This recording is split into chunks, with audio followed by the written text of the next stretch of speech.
Most apps to fly your drone are pretty similar in how they work. So I'm going to run through one of these, and I'm actually going to use the Wifi UFO one. But the Wifi FPV one is virtually exactly the same. And if you've got one specific to your actual quad, so the manufacturer's written it, you'll probably find the functions and features pretty similar all the way through. So what you need to do is actually get the application onto your either your tablet or your phone. Most of them work on Apple and on Android. Mine's actually on an Android here. So I got it through the Play Store, or you can find it on the internet, or in most boxes, or in the manual itself, or actually on their website they'll have the QR barcode, so you can just scan that in and then download it. Once you've downloaded it, don't launch the application. What you need to do first of all is turn your drone on, then actually come into your settings, go into Wi-Fi, and you have a new Wi-Fi hotspot, and that's this one. It won't connect to it automatically because it shouldn't do anyway. So you have to select it to connect to it. Once you've connected it to it, go back to your main screen, then launch the application. And most of them work around this way, which makes more sense, much easier to control this way, and you'll see in a second why. And then simply press play, and it should come live in a couple of seconds. Yep, this one's quite quick. And that's actually live. So the camera on the drone now is sending the information back to our tablet or to our phone. The first one, if you press this, it takes you back to the main screen. To take a photograph, you simply press this one here. You get a little camera click, means you've actually taken a still image. If you want to use shoot video, you simply press this one. And in about a second it starts recording and it starts counting up. And a point to note is that the videos and the stills on this particular setup are stored on the phone or the tablet. Some cameras actually have a storage on board the quad itself, so they have a micro SD card. What you must try and remember to do is when you've actually stopped flying, before you turn the drone off, or before you actually stop the application, make sure you stop your video first. That way you can make sure that the video is stored correctly, because if not, if you just suddenly turn the drone off or it goes out of power, you can lose the video. It won't have recorded it back to your phone properly. This one here is to play the videos or photos back, and you just simply click into wherever you've stored them, and then you can flick through and play them as per normal. The rates are here, so it always starts off in low rates, so 30%. So the actual controls are very slow, so a good way to learn.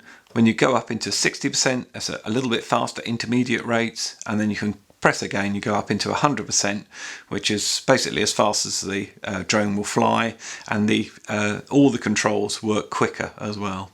And it's cyclical, so if you press it again, it comes back round to 30. I'll run through the others once we've actually got the controls up, and the controls actually look like this. So we turn them on, and let me just find a bit darker area in here so you can see it a bit better. There we go. Perhaps that'll help.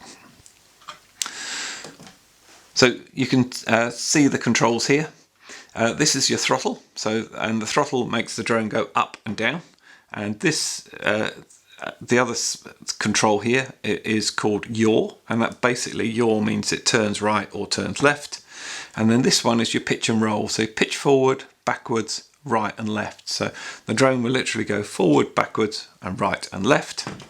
And this is when it's in this mode, and I'll show you another mode in a minute. When it's in this mode, it's always the way the actual front of the drone is always the front, basically, and that will make more sense when I explain how we go into headless mode in a second. So if the drone's at this angle and I point it to go forwards, it will go forwards in that direction. So this is always the front, and I find that a much better way of flying. I'll show you headless mode in a minute. The other thing with this setup is it is a mode 2 flight mode, so throttle's on the left here, and your pitch and roll is on the right. And if you notice, let's just move that out so you can definitely see those LEDs. If we turn the controls off, we get flashing LEDs, and then once the controls are on, it means it's actually ready to fly.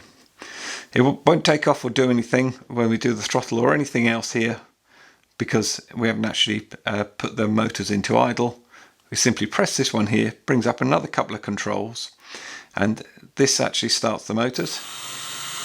And then I won't do it in here, but if you notice, this actually has gone up to the middle, basically because it's got altitude hold, this quad. So it will, once you've set it at an altitude, basically it'll more or less stay there. It can drift around. It's not a position hold, but it's an altitude hold, so it'll hold there. So, and that's usually given away by the fact that this is central. So if I pop that on again, you see it just pops back up into center area. Put the motors going. If I don't do anything, give it an instruction to take off or anything for about 3 to 5 seconds, the motors will stop running. There we go. You can stop it if you like by simply pressing this button again, or if you're flying around and you're just about to have, say, a major accident, you're just about to hit someone or an animal or something or other, and you really want it to drop out of the sky, and it really will drop out of the sky. When the motors are running, simply press this stop or panic button. It will just kill the motors and it will drop. The other thing with this particular model is when it's actually flying, you can come in, press this, and it'll auto land, so it'll come in and land by itself. The other way of landing is just bringing the throttle right the way down. Once you've held it down and it's touched down on the ground, the motors again will stop. You can, so that's flying, normally you'd be flying this with your thumbs like this, as you can see. I'm just doing it with my finger, just easier for you, hopefully, to see as I'm accessing the controls. These are called trims, and basically if the quad is drifting around, either indoors or in an extremely calm day outside, then whatever way it's going, in any direction, you can just adjust these so that it will actually sit stable. Most quads I've had have always sat stable anyway. And before you start trimming anything up, what I would suggest you do is come into the extra area here, and down the bottom here there's a calibration button. Simply press that button, you get the flashing LEDs, and then after a couple of seconds it stops, and that means the quad is calibrated. You must keep it on somewhere flat and don't move it while it's doing it, and that will usually sort out any drifting or any problems you've got. So that's using these controls, and like I say, with your thumbs to fly.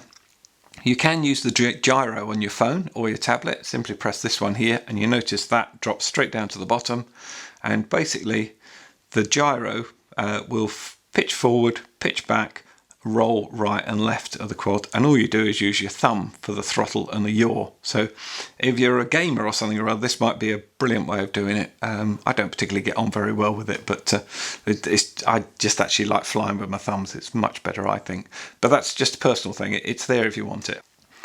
The reverse, all that does is reverse the image. So if your phone is defaulting around the wrong way, you can change it for that.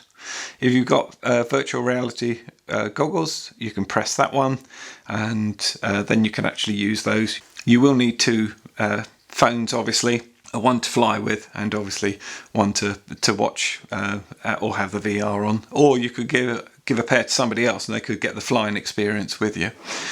If you notice, we've got flashing LEDs. The flashing LEDs is because we've taken off the controls when we went into the virtual reality area. If I come back into here again, I come into this one just above the calibration one, and it's got forward, back, left and right. And basically what that does now, and we get flashing LEDs to show us that we're in a different mode, is, as I was saying earlier, that forward was the front of the quad, going in any direction would be forward. Now, whatever direction the quad is facing in, forward is directly away from where you initially took off. So it could be an obscure angle like this. If you pitch forward, it will go forward like that, right and left, and then backwards. If it's at that angle or any angle at all, it's always exactly the same. People do sometimes use that initially to start flying, but it actually is not the best way to learn. I think personally anyway. I learned by just doing it that the front of the quad is always forward, but it's a personal choice. You might find it a bit easier to get used to it, but eventually you will want to fly properly, I think. So the flashing LEDs will keep going until we actually take that back off. And the only other thing that we have on here is this little button here, and if I press that, it will then do a flip. It just does a single flip in any direction. You choose the direction. So as soon as I push this into pitch forward, you notice the the button actually changes colour back to white. Press it again, then you can choose another direction, and it does it in the 4 directions, entirely up to you. Here we go now.